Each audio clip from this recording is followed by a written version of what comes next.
সিমলা নামের ছোট্ট এই গ্রামটি খুবই শান্ত ছিল। বাঁশঝাড় আর ধান ক্ষেতের পাশে আমাদের এই কুড়ে ঘরে আমরা খুব সুখে বাস করতাম।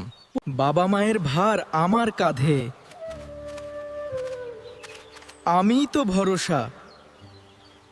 তাহির, বড় ছেলে তাহির, মেজ মেয়ে নাজমিন আর সবার ছোট নৌশিন। তাহির ছিল পরিবারের ভরসা। শোনো, আমরা অনেক দূর এগিয়ে যাব। পড়াশোনা করলে তোমরা বড় হয়ে অনেক কিছু করতে পারবে। আমি সব সময় তোমাদের পাশে আছি।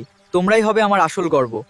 নাজমিন, এই লাইনটি ভালো করে পড়ো। ভাইয়া আমি বুঝতে পেরেছি। নওশিন, তোমার লেখা অনেক সুন্দর হচ্ছে। তোমরা দুজনেই মন দিয়ে পড়াশোনা চালিয়ে যাও, একদিন অনেক বড় হবে। নাও মা, বইগুলো সাবধানে ধরো। বাবা আমাদের জন্য দোয়া করো। যাও সোনা, লক্ষ্মী হয়ে পড়াশোনা করো। সাবধানে যাবি, ভগবান তোদের সহায়।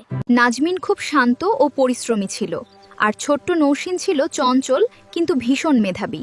তারা তাদের ভাইয়ের কষ্ট বুঝত। তোরা মন দিয়ে পড়বি, আমাদের কষ্ট একদিন সুখে বদলে যাবে।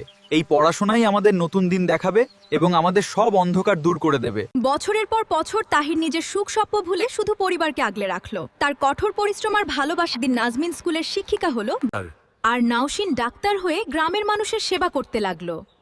সেদিন বৃদ্ধ বাবা মায়ের চোখে আনন্দের জল। আমার ছেলে তাহির আমাদের সংসারের আলো। ভাইয়া, তুমি পাশে না থাকলে আমরা আজ এখানে পৌঁছাতে পারতাম না। তোমার অকৃত্রিম ভালোবাসা এবং ত্যাগের কারণেই আজ আমাদের এই সাফল্য। আমরা তোমার কাছে চিরকৃতজ্ঞ। গ্রামের মানুষ প্রায় বলতো, তাহির শুধু একজন ভাই নয়, সে যেন এই পরিবারের ছায়া।